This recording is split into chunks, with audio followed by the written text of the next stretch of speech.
There are so many kinds of technology. Most of them are used for people as electronic items, but not all of us know how important it is for communication. They inform through TV, radio, or internet massively.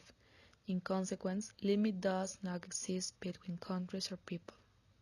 Nowadays, people are communicating through mobile phone, internet, or social network too.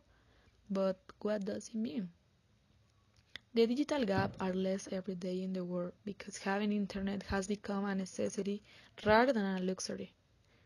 Technology allows an exchange of information, simplifying all kinds of processes, and also you can be communicating with your family overcoming the space barrier.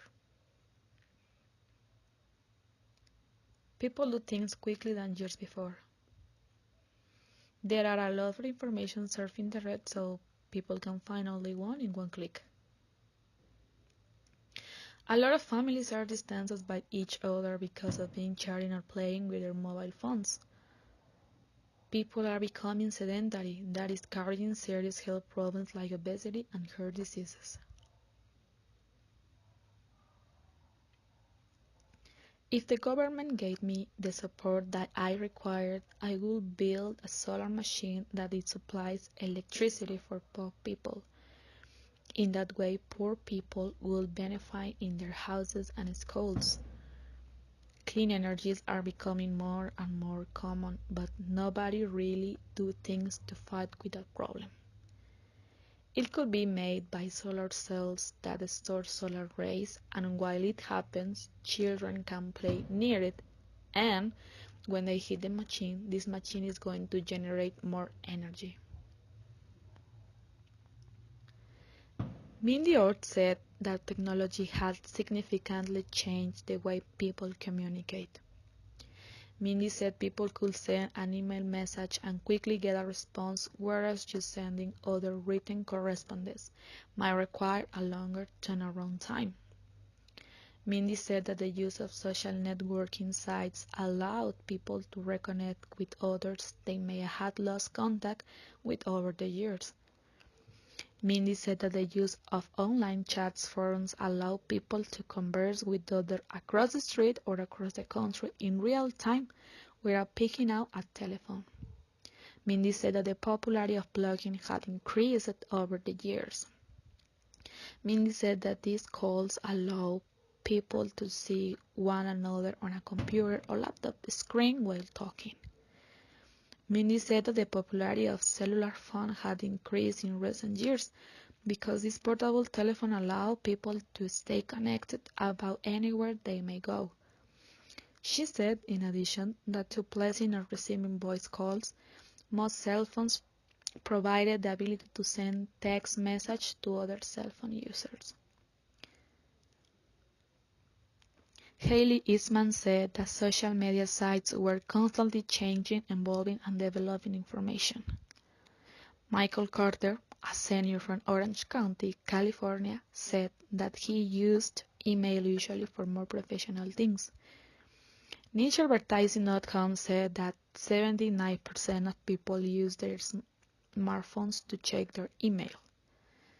Carter said that people usually just carried their phone with them, and you didn't have to log into a web browser or anything to get on email or social media. Kelsey Gentry, a junior from North Carolina, said that with new media she took less time out her individual schedule.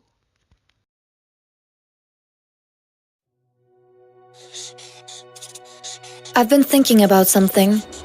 We have so many cool gadgets nowadays. iPads and laptops and smart mobile phones. So how come we can hardly ever use them at school? Who decides that we, the people who are supposed to learn, can't even use the tools we're most comfortable with? Use of these gadgets is abbreviated to ICT, Information and Communication Technology. In fact, many people believe that children learn much better by using ICT, but many local authorities struggle to provide their students with this. The problem is not the actual hardware. The schools are full of it. The problem is how to use ICT smartly to improve learning. But why is better learning important? Well, Norwegians like to think they are the best. However, the truth is that even though Norway spends more money on schools than most countries, Norwegian students score average on international PISA and TIMSS tests. Why is it like that? And what are the consequences? Norway currently makes a good living from its oil. However, it could all be gone by as soon as 2030. People say that after the oil, we will live off knowledge. As far as I can see, this means that more of us will have to get a good education. But with so many of our young people dropping out of high school, can we really claim that we're on the right path to become a knowledge-based society? It doesn't look like it. Are we just expecting our students to suddenly realize that they are the nation's future and get their act together? Or should we try to make schools more relevant and motivating for students so that this happens naturally? If more students learn better, would that possibly motivate them to continue and not drop out of high school? Wouldn't that actually help to create a knowledge-based society? Okay, if we agree that society benefits from improved learning, how do we reach this goal? Well, then we're back to the gadgets. I believe it would be smart to take advantage of students' interest in ICT. Computers can teach us to learn things in different ways. And they also make learning advanced concepts easier, if that's what you want. Imagine, instead of reading about DNA molecules and cramming in facts you don't really understand, why not visualize, simulate, and animate the DNA molecule? Wouldn't this make school more exciting? If you actually understand what you learn? How about math? Wouldn't learning improve if formulas were brought to life using dynamic graphs, rather than struggling with cryptic X's and Y's? And how about other subjects? Would it inspire us to have all the information in the world at our fingertips, just a few mouse clicks away? I think it would. I feel excited just thinking about it. So what's holding us back? Well, ICT is a part of the curriculum as the 5th basic skill. That's a good start. But the curriculum itself is no guarantee, because nothing happens to those who don't follow it accurately. Therefore, it's probably more important to get the actual teachers into the idea of using ICT in their lessons. Could increased use of ICT in teacher training encourage teachers to use ICT in their own lessons? And what if they were given the time and resources to keep their ICT knowledge up to date? Wouldn't that pave the way for smarter use of ICT in education? Could we, by using ICT smartly, improve learning, motivation, and then results?